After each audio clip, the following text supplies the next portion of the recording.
Amma 7th anniversary Dhamaka offers. Shop 599, win 777 exclusive prizes. WhatsApp లో order చేయండి, gift పట్టండి.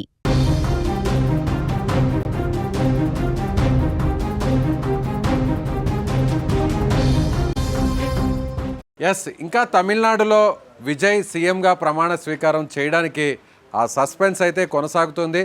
ఇవాళ రెండవసారి కూడా గవర్నర్ రాజేంద్ర పర్లికర్ని నేరుగా టీవీకే పార్టీ అధినేత విజయ్ కలవడం జరిగింది. కలిసిన తర్వాత 118 మందికి సంబంధించినటువంటి మ్యాజిక్ ఫిగర్కి అవసరమైన సంఖ్యాబలం తన వద్ద ఉంది. కాకపోతే ముందు ప్రమాణ స్వీకారం సీఎంగా చేయించండి, ఆ తర్వాత బల నిరూపణ అనేది అసెంబ్లీలో ఫ్లోర్ టెస్ట్ ద్వారా నేను నిరూపించుకుంటాను అనేటువంటి రిక్వెస్ట్ను చేయడం జరిగింది. అయితే గవర్నర్ కూడా విజయ్తో మాట్లాడినటువంటి 40 నిమిషాల భేటీలో కూడా మీ దగ్గర ఉన్నటువంటి ఎమ్మెల్యేల జాబితాను నాకు ఇవ్వండి, మీరు మ్యాజిక్ ఫిగర్కు అవసరమైనటువంటి సంఖ్యాబలం మీ దగ్గర ఉంటే ఆ జాబితాను నాకు ఇస్తే తర్వాత నేను ప్రమాణ స్వీకారం చేయించడానికి, ఓత్ని కంటిన్యూ చేయించడానికి నాకు అవకాశం ఉంటుంది అనేటువంటి విషయాన్ని కూడా ఆయన చెప్పారు. అయితే విజయ్ మాత్రం ప్రస్తుతానికి కాంగ్రెస్తో పాటుగా మరికొన్ని పార్టీలు కూడా తనను కలవడానికి సిద్ధంగా ఉన్నారు. కాకపోతే వాళ్ళు నిర్ణయం తీసుకోవడంలో కొంత జాప్యం జరుగుతుంది. కానీ అవసరమైన సంఖ్యాబలాన్ని రాబోయేటువంటి ఒక వారం రోజుల్లో మీరు అసెంబ్లీ సమావేశాన్ని ఏర్పాటు చేస్తే ఆ సమావేశంలో తాను ఆ విశ్వాస తీర్మానంలో తన దగ్గర ఉన్నటువంటి ఎమ్మెల్యేల బలాన్నంతా కూడా నేను నిరూపించుకుంటాననేటువంటి విషయాన్ని కూడా చెప్పడం జరిగింది. కానీ రాజేంద్ర పర్లికర్ మాత్రం నాకు కొంత సమయం ఇవ్వండి, మిమ్మల్ని కాకుండా నేను వేరే పార్టీని అయితే ప్రమాణ స్వీకారం చేయడానికి, ప్రభుత్వాన్ని ఏర్పాటు చేయడానికి అవకాశం ఇవ్వను, మీరే సింగిల్ పార్టీ లార్జెస్ట్ పార్టీగా ఉన్నారు కాబట్టి ఖచ్చితంగా మీరు ఆ సంఖ్యాబలానికి సంబంధించినటువంటి లిస్టు నాకు ఇస్తే, ఎమ్మెల్యేల లిస్ట్ ఇస్తే అప్పుడు నేను నిర్ణయం తీసుకునేటువంటి అవకాశం ఉంటుంది. ఏది ఏమైనా ఆ పరంగా నేను నిర్ణయం తీసుకోవడానికి మొత్తం నేను లీగల్ టీంతో ఒకసారి ఎక్స్పర్ట్స్తో కూడా నేను మాట్లాడాల్సినటువంటి అవసరం ఉంది కాబట్టి కొంత టైం ఇవ్వండి అనే విషయాన్ని కూడా అటు విజయ్తో చెప్పడం జరిగింది. విజయ్తో సానుకూలంగా స్పందించారు. విజయ్ మాట్లాడినటువంటి సందర్భంలో గవర్నర్ అంతా కూడా పూర్తిగా విజయ్ చెప్పినటువంటి ప్రతి అంశాన్ని కూడా విన్నారు.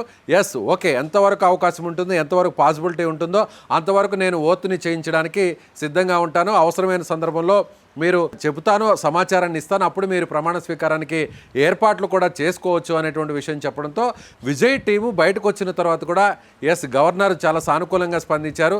సో గవర్నర్తో భేటీలో కూడా అన్ని అంశాలను కూడా ప్రస్తావించాం.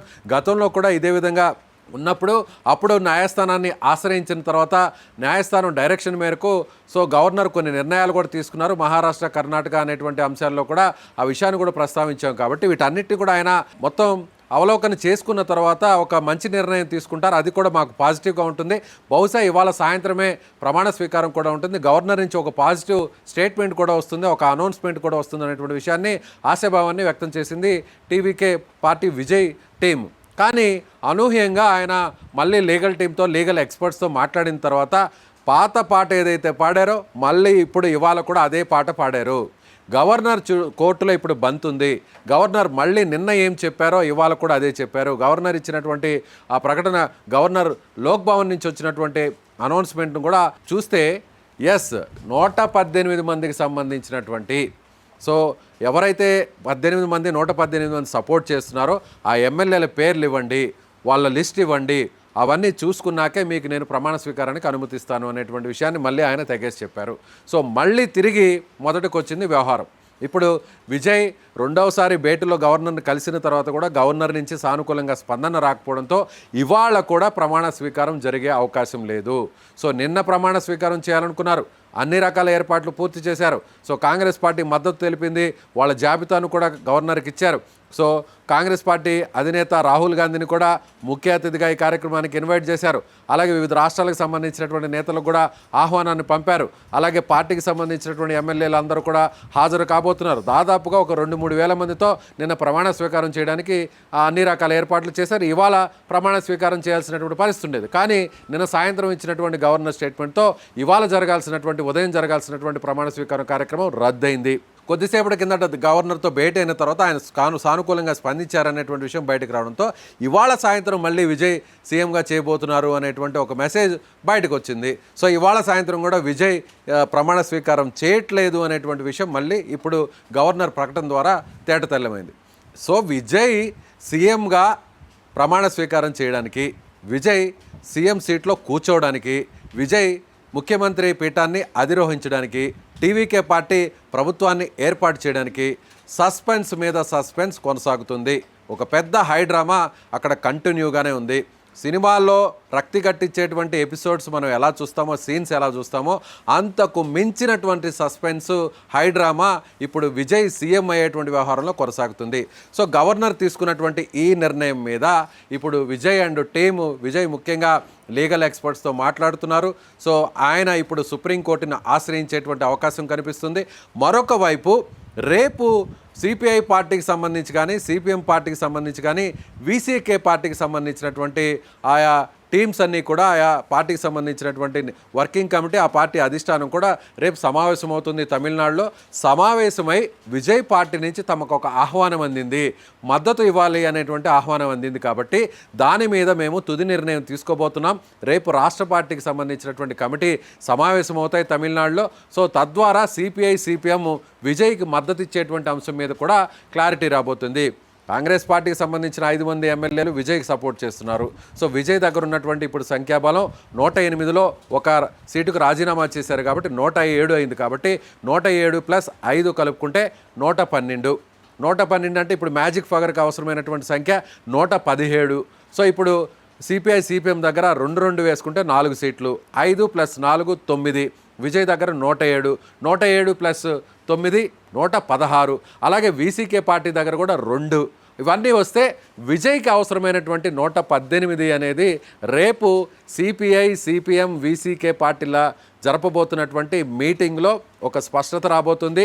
అప్పుడు ఆ 6 మందికి సంబంధించినటువంటి ఎమ్మెల్యేల లిస్టును విజయ్ ఒకవేళ గవర్నర్కు మళ్ళీ 3వసారి భేటీ జరిగి సమర్పిస్తే అప్పుడు గవర్నర్ గ్రీన్ సిగ్నల్ ఇస్తారా, లేదంటే కూడా న్యాయపరంగా పోరాటానికి విజయ్ సిద్ధపడతారా? ఇప్పుడు విజయ్ వర్సెస్ బీజేపీ కేంద్ర పెద్దలు అన్నట్టుగా మారిపోయింది. ఇప్పుడు విజయ్ ఈ అంశాన్ని జాతీయ స్థాయిలోకి తీసుకువెళ్ళబోతారా? విజయ్ ఈ అంశాన్ని తమిళనాడు టు ఢిల్లీతో, ఇప్పుడు ఢిల్లీ వర్సెస్ తమిళనాడుగా మారబోతుందా? ఎందుకంటే గవర్నర్ నిర్ణయం అంతా కూడా రాజకీయంగా పరంగా జరగబోతున్నటువంటి ఈ డెసిషన్స్ అన్నీ కూడా ఢిల్లీ పెద్దల నుంచి వచ్చేటువంటి డైరెక్షన్స్ బట్టే గవర్నర్ ఇక్కడ తన నిర్ణయాన్ని ఇస్తున్నారనేది రాజకీయ పక్షాలన్నిటికీ కూడా తెలుసు. ఇప్పుడు తమిళనాడు పొలిటికల్ ఎపిసోడ్స్ చూస్తున్నటువంటి ప్రతి ఒక్కరు కూడా ఆ విషయం మీద ఒక స్పష్టత వస్తుంది. కాబట్టి విజయ్ రేపు ఆ పార్టీల నిర్ణయం ఒకవేళ సానుకూలంగా వస్తుంది, ఒకవేళ నిజంగా అఫీషియల్గా ఇంకా అనౌన్స్మెంట్ రాకపోయినప్పటికీ కూడా విజయ్కి వాళ్ళు ఇప్పటికే అనధికారికంగా ఒక సమాచారం ఇచ్చుంటారు. ఎవరు? వామపక్ష పార్టీలు, అలాగే వీసీకే పార్టీ.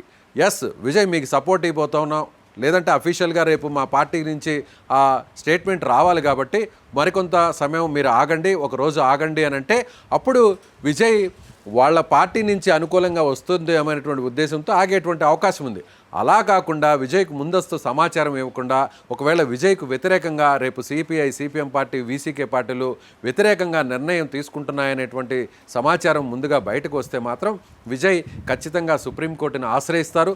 సుప్రీంకోర్టును ఆశ్రయించిన తర్వాత రేపు కీలకమైనటువంటి నిర్ణయం తీసుకోబోతారు. అప్పుడు సుప్రీంకోర్టు ద్వారా విజయ్ తాను గవర్నమెంట్ ఫామ్ చేయడానికి అనుమతినివ్వాలి. అలాగే అసెంబ్లీని హాజరుపరిచి గవర్నమెంట్ని ఫామ్ చేసిన తర్వాత ముఖ్యమంత్రిగా ప్రమాణ స్వీకారం చేసిన తర్వాత అప్పుడు నేను ఫ్లోర్ టెస్ట్ విశ్వాస తీర్మానాన్ని ప్రవేశపెట్టి అప్పుడు నేను తన సంఖ్యాబలాన్ని నిరూపించుకునే విధంగా కూడా కోర్టు డైరెక్షన్ ఇవ్వాలని న్యాయస్థానాన్ని ఆశ్రయించేటువంటి అవకాశం ఉంది. సో తమిళనాడులో ఒక రకంగా చెప్పాలంటే మినిట్ టు మినిట్ ఏం జరుగుతుందో అనేటువంటి ఒక టెన్షన్ అయితే తమిళనాడు రాజకీయాల్లో, అలాగే ఇప్పుడు దేశవ్యాప్తంగా అందరూ కూడా ఇప్పుడు అటువైపు చూస్తుంది. ఇప్పుడు సినిమా తమిళనాడులో నటించినటువంటి విజయ్ సినిమా ఏ విధంగా not only in Tamil Nadu, not only in Tamil language, so అన్ని భాషల్లో అనువాదం అవుతాయి. తెలుగులో అనువాదం అవుతుంది, డబ్ అవుతుంది, అలాగే రీమేక్ అవుతుంది, అలాగే హిందీలో కూడా రీమేక్ అవుతున్నటువంటి సిచ్యువేషన్స్ మనం ఇప్పుడు చూసాం. అలాగే విజయ్ సినిమాకు దేశవ్యాప్తంగా ఎంత క్రేజ్ ఉంటుందో ఇప్పుడు విజయ్ సీఎం అయ్యేదానికి, సీఎం అవుతున్నటువంటి పరిస్థితుల్లో జరుగుతున్నటువంటి పరిణామాలకు కూడా దేశవ్యాప్తంగా కూడా ఇప్పుడు అంతే క్రేజ్ ఉంది. ఇప్పుడు సినిమా పాన్ ఇండియా సినిమాగా ఏ విధంగా విజయ్ సినిమాలు ఇప్పటి వరకు కూడా సంచలనంగా మారాయో, ఇప్పుడు విజయ్ పొలిటికల్ హైడ్రామా అంతా కూడా, విజయ్ పొలిటికల్ మూమెంట్ అంతా కూడా, విజయ్ ప్రభుత్వాన్ని ఏర్పాటు చేసేటువంటి ప్రక్రియ అంతా కూడా ఇప్పుడు పాన్ ఇండియా సిచ్యువేషన్గా మారిందనే చెప్పాలి. ఢిల్లీ వర్సెస్ తమిళనాడుగా మారబోతుందా? బీజేపీ కేంద్ర పెద్దలు వర్సెస్ విజయ్గా మారబోతుందా? తమిళనాడు రాజకీయం ఢిల్లీ రాజకీయంతో ఢీకొట్టబోతుందా అనేది కూడా మనకు ఇవాళ రాత్రికి ఒక క్లారిటీ వచ్చేటువంటి అవకాశం ఉంది. అదేవిధంగా లోకల్గా కూడా ఇప్పుడు తమిళనాడులో ఉన్నటువంటి రాజకీయ పక్షాలు ప్రత్యర్థులు కూడా ఇప్పుడు విజయ్కు సపోర్ట్ చేస్తున్నటువంటి పరిస్థితిగా మారుతుంది. ఎందుకంటే రేపు భవిష్యత్తులో అక్కడ తమిళనాడు రాజకీయాలు ఎలా ఉంటాయంటే విజయ్ని ఒంటరి చేసేటువంటి ప్రయత్నం చేస్తున్నారు ఢిల్లీ పెద్దలు అనేటివి ఆ ప్రజల్లో ఒక వ్యతిరేకత వస్తే అక్కడ ఉన్నటువంటి పార్టీలకు కూడా మనుగడ సాధ్యం కాదు. కాబట్టి గత ఎన్నికల్లో విజయ్కు వ్యతిరేకంగా పోరాడినటువంటి పక్షాలన్నీ కూడా ఇప్పుడు విజయ్కి సపోర్ట్గా వస్తున్నారు. స్థానికంగా ఒకవేళ ఢిల్లీ పెద్దలు విజయ్ని ఎంత ఇబ్బంది పెట్టేటువంటి ప్రయత్నం చేస్తున్నా కూడా తమిళనాడులో ప్రజల నుంచి మాత్రం విజయ్కి క్రేజ్ మరింత పెరుగుతుందని చెప్పాలి. అది విజయ్ భవిష్యత్తుకు రాజకీయ భవిష్యత్తుకు మరింత ప్లస్గా మారుతుందనే చెప్పాలి. ఢిల్లీ ఎంత ఇబ్బంది పెట్టాలని చూసినా ఢిల్లీ పెద్దలు ఎంత టార్గెట్ చేయాలని చూసినా అది విజయ్కు ప్లస్సే అవుతుందనేది విజయ్ అండ్ కో ఆ టీం చెప్తున్నటువంటి మాట. ఎందుకంటే దేశంలో ఉన్నటువంటి రాజకీయాలన్నీ ఒక ఎత్తు, దక్షిణ భారతదేశంలో ఉన్న రాజకీయాలు మరో ఎత్తు. దక్షిణ భారతదేశంలోనూ తమిళనాడులో జరుగుతున్నటువంటి పొలిటికల్ డ్రామా రాజకీయం ఇంకా మరొక ఎత్తు, నెక్స్ట్ లెవెల్లో అని మాత్రం చెప్పొచ్చు. ఎందుకంటే అక్కడ ఉన్నటువంటి పార్టీ ఏదైనా కూడా స్థానిక రాజకీయం అక్కడ ఉన్నటువంటి సెంటిమెంట్ అనేది తమిళనాడులో చాలా కీలకంగా మారుతుంది. బయట వ్యక్తులకు అక్కడ ఎవరు కూడా ప్రవేశం ఇవ్వరు, బయట రాజకీయ పక్షాలకు అక్కడ ఎక్కడ కూడా ప్రవేశం ఇవ్వరు. ఈవెన్ జాతీయ స్థాయిలో ఉన్నటువంటి నాయకులైనా సరే, అది ప్రధానమంత్రి అయినా కేంద్ర మంత్రులైనా అలాగే పెద్ద పెద్ద సినిమా స్టార్లు బాలీవుడ్ స్టార్లు అయినా కూడా అక్కడ ప్రచారం నిర్వహిస్తే పెద్దగా స్పందన ఉండదు. లోకల్గా ఉన్నటువంటి నాయకులు, లోకల్గా చరిష్మా ఇమేజ్ ఉన్నటువంటి నాయకులు, అక్కడ సినిమా రంగానికి సంబంధించినటువంటి వ్యక్తులు, రాజకీయ రంగానికి సంబంధించినటువంటి వ్యక్తులు ప్రచారం నిర్వహిస్తేనే ఆ పార్టీలకి అక్కడ ప్రయోజనం కలుగుతుంది. కాబట్టి ఇప్పుడు ఢిల్లీ పెద్దలు తమిళనాడు మీద చిన్న చూపు చేస్తున్నారు, తమిళనాడు ప్రజలను అవమానిస్తున్నారు, తమిళనాడు రాజకీయాలను శాసిస్తున్నారు, అక్కడ వేలు పెట్టి ఇబ్బంది పెట్టేటువంటి ప్రయత్నం చేస్తున్నారు అనేటువంటి సెంటిమెంట్ ఇప్పుడు ప్రస్తుతం తమిళనాడులో రాజుకుంది. కాబట్టి తమిళనాడులో ఉన్నటువంటి ప్రత్యర్థి రాజకీయ పక్షాలన్నీ కూడా ఇప్పుడు ఇష్టం లేకపోయినా కూడా విజయ్ వైపు నిలవాల్సినటువంటి పరిస్థితి ఉంది. ఇదంతా కూడా విజయ్కు ఒక రకంగా సానుభూతి పెరుగుతుంది. విజయ్కు ఒక రకంగా తమిళనాడులో విజయ్ క్రేజ్ మరింత పెరిగే అవకాశం ఉంది. రేపు జరగబోతున్నటువంటి రాబోయే 6 నెలల్లో విజయ్ రాజీనామా చేసినటువంటి ఆ స్థానంలో బై ఎలక్షన్లో కూడా విజయ్ మెజారిటీని మరింత పెంచడానికి ఇదొక సానుకూలమైనటువంటి అంశంగా మారుతుందని మాత్రం ఖచ్చితంగా చెప్పవచ్చు.